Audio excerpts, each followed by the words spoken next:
Where am I? This is the pathway I built between Tevat and the Frost Moon. The moon is very far away from us, so it could be a long journey.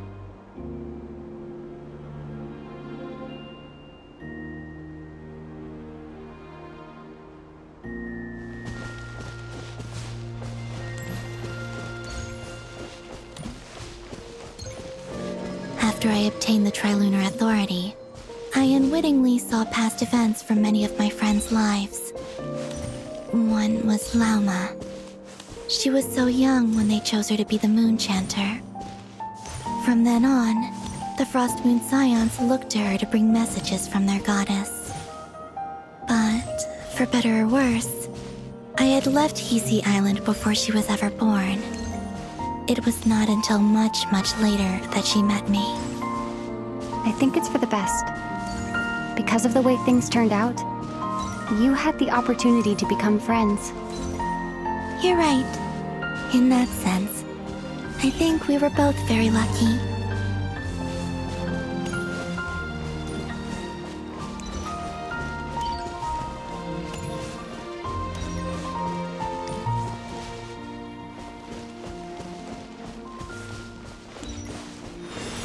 Oh, and about that mage, Nicole. I only recently learned that she has lived in Tevat since the time of the Three Moon Sisters. The Moon Goddesses always had a good relationship with the angels. I suppose our friendship continues that tradition.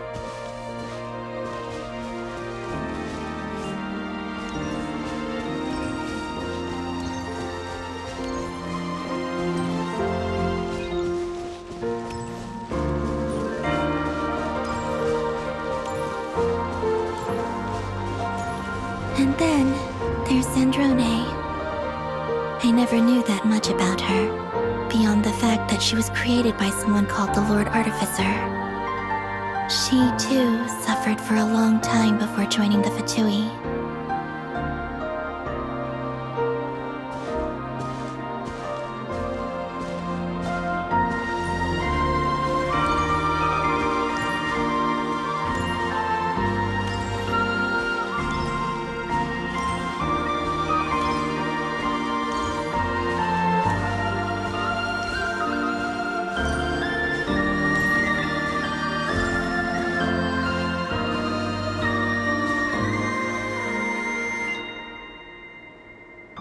How I wish I could talk to her again, even if only to hear her say nasty things to me.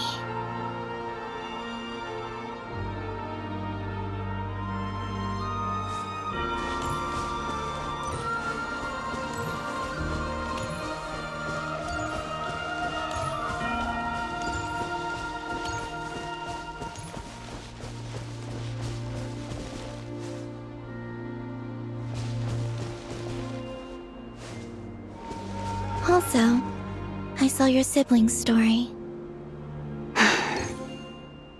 I'm afraid I didn't see much. It seems that he rarely came to the surface, where the moonlight shines. But I did notice that back when you first set out on your journey, he would often appear nearby, gazing at you from afar with a guilty look in his eyes. Ether...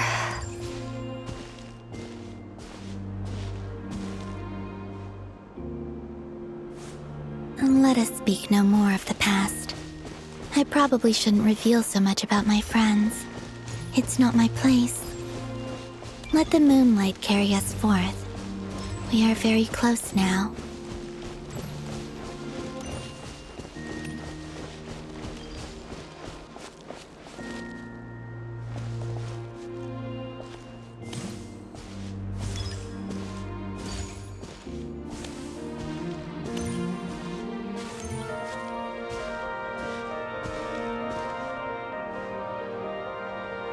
After this, I'd like to bring some Kuhenki to the moon as well.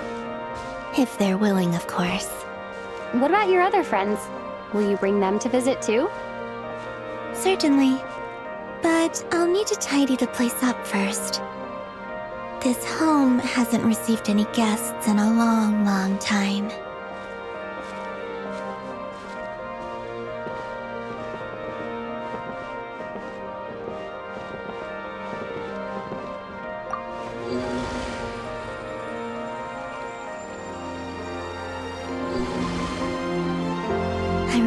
writing something similar with you on Moon Prayer Night.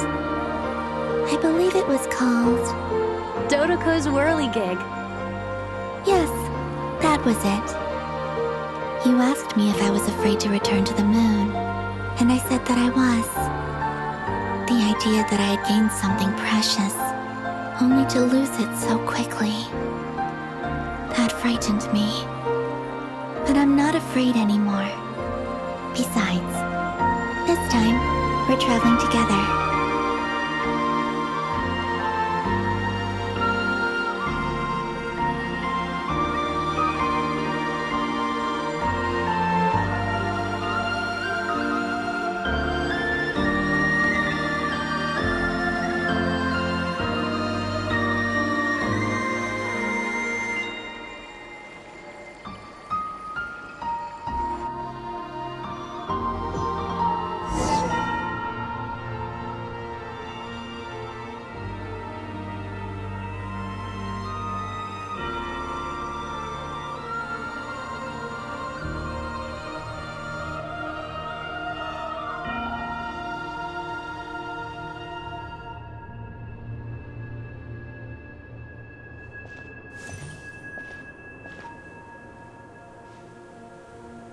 We're here.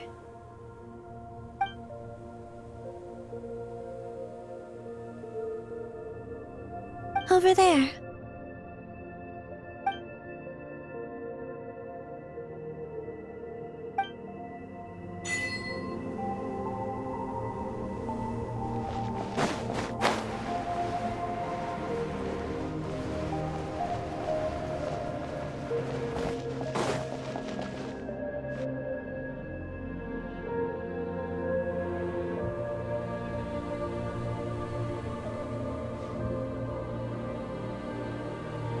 Our spaceship. It's huge.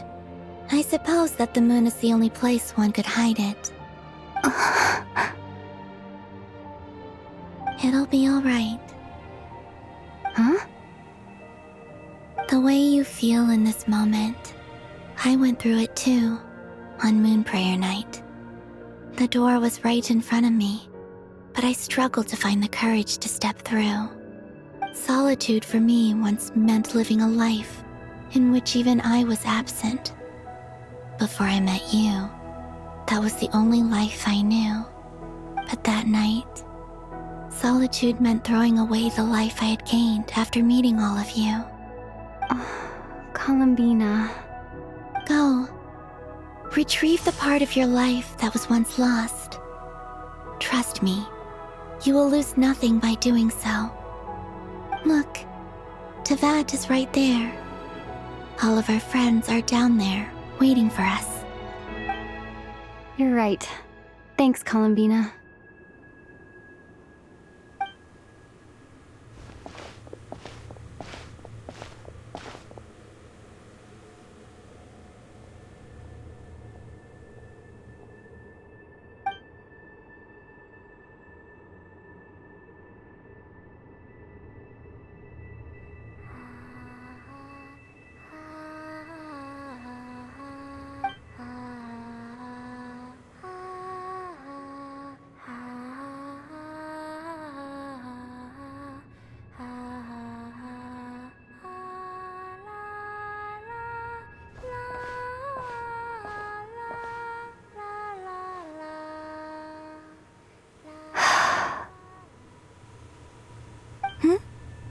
Finished? Yeah. Why did you take your eye mask off? Well, since my return, I've decided to take more opportunities to see the world with my own eyes. Besides, I've always wondered how Tevat looks from the moon. And what do you think? It's beautiful. I could spend a whole day here just gazing at it. What about you? What do you think of the truth you found? I haven't looked at another person's expression in a long time, but I think yours is saying it was neither good nor bad. Keep this up, and it won't be long before you give Nefer a run for her money. Oh, I don't think that's going to happen. I'm much more used to sensing what's going on around me with Kuvaki. I think I'll save my eyes for seeing special moments I really want to remember. I read the spaceship's flight logs. I always assumed that this was my first time in Teyvat. I thought that Ether and I must have been hibernating in space for centuries on end, but the logs show that our spaceship flew over the skies of Teyvat once before. A long, long time ago. Flew over? So you didn't land? No. The ship barely came to a stop before flying on again. After that, it continued traveling through space for a long time. Some of the data is corrupted, but I suspect that it kept flying for thousands of years. It was only after that that the ship made a forced landing in Nodcry. When Ether found me, he came from outside the ship.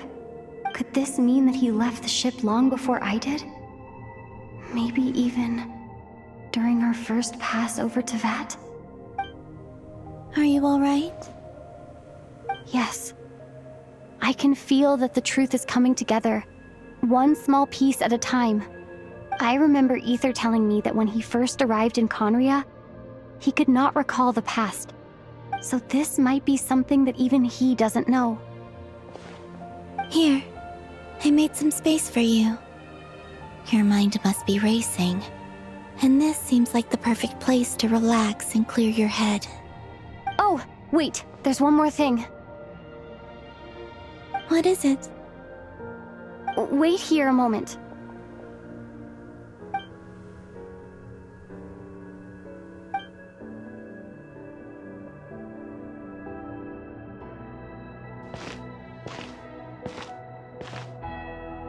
Hey, Columbina.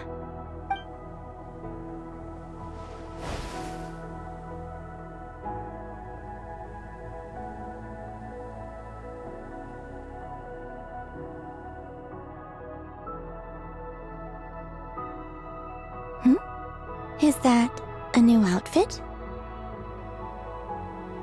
An old one, technically. It's been in a cabinet inside the ship this whole time. It's a matching pair with Ether's. He's always liked this set more. Huh. I don't think there's a huge difference. Really? Yes, it's still the same you. You're the same person, no matter what clothes you wear. Only Columbina would make an observation like that. Traveler, do you consider Teyvat your home? Home is wherever Ether is. But then, after all the time I've spent here and everything I've been through, yes, I'd say it's my home. Would you change your answer if Teyvat changed appearance? I mean, if the truth about Teyvat turned out to be different than what you thought. I don't know. But I don't think so. The truth is not what matters most to me about Teyvat.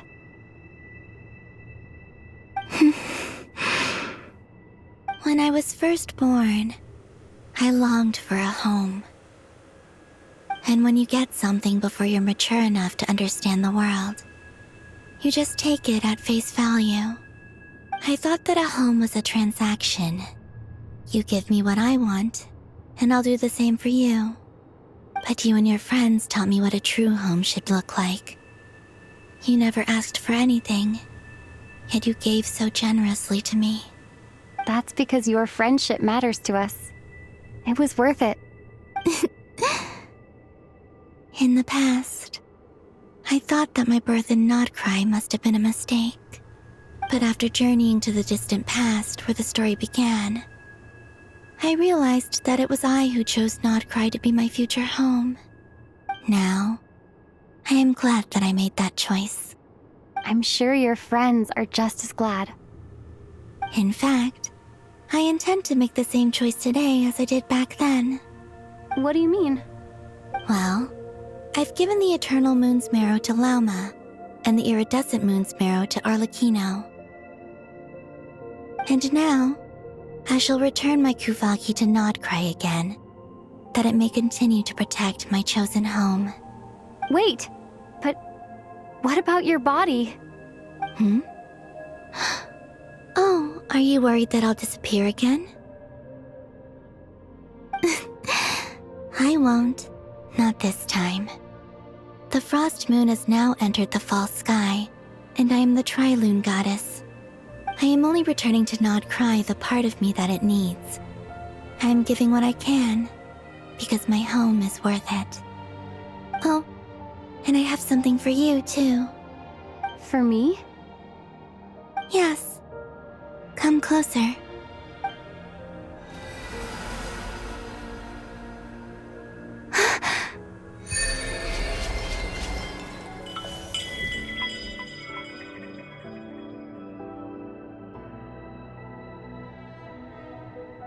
What was that?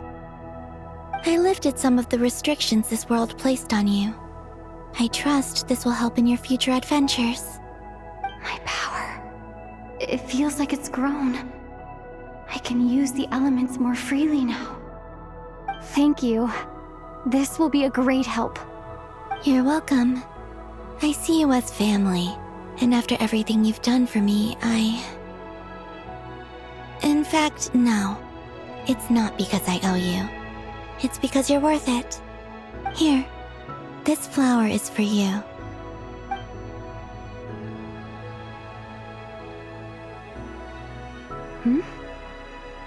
Isn't this a moon prayer blossom? Yes. Don't worry. You will never see these flowers lose their color again. I'm finally discovering the joy of giving. How I wish I'd learned this sooner. Hey, better late than never. What are you thinking about now? Why don't you take a guess? You get 1 shot. I don't think I'll get it in one guess. But I'm sure it's a happy thought.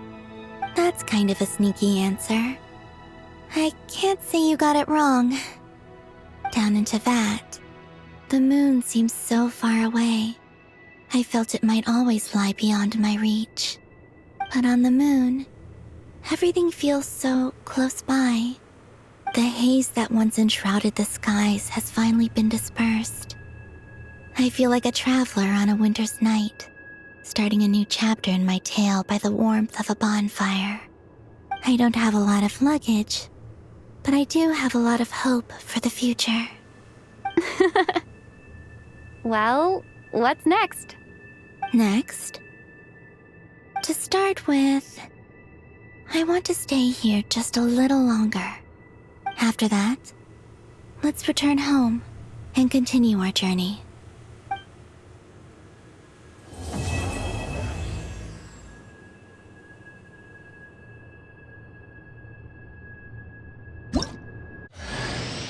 These clothes bring back so many memories.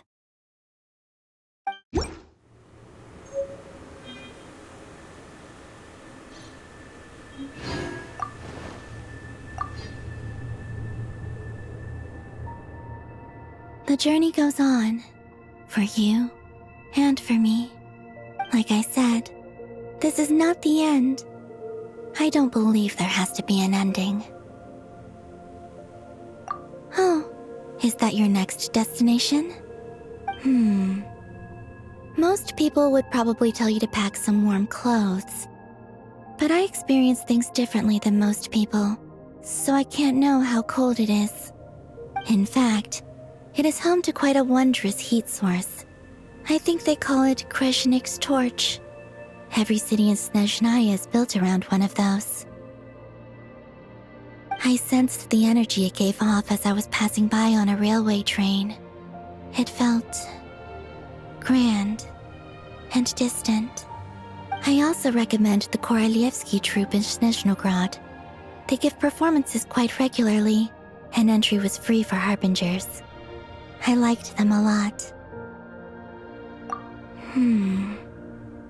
Ice cold and sharp. Crystal clear in some ways, yet profoundly unfathomable in others, like the thick layer of ice on top of a frozen lake. That's just the impression that Tsaritsa gives me. I was never able to glimpse what truly lies beneath that icy exterior. In fact, I don't think the people of Snezhnaya even know what kind of power their god wields. Maybe that's because the Tsaritsa herself has never acknowledged, nor accepted that power. There's Regrator, the Rooster, and the Jester. Between them, they control a lot of what happens in Snezhnaya, but I can never wrap my head around how exactly power is split between them. I just know they are each responsible for many specific domains. I noticed that the Rooster and Regrator often appear to get along on the surface, while working against each other in secret, and theirs is not a friendly rivalry. But I wasn't particularly interested, so I tended to keep my distance. Now that I think about it, the term Mistelton often seemed to come up in connection with Project Stuja. Once things settle down in Notcry, I'd like to explore the world beyond Snezhnaya. You've told me so many stories about the other places you've been to, and all the friends you've made there. I'm curious to visit those nations and see them for myself. It would also help me learn more about the journey that has made you into the person you are today. Okay. As you continue on your journey, don't forget to gaze up at the moon once in a while. It is, after all, no longer an illusion. It shall cast down its true moonlight, connecting us in truth.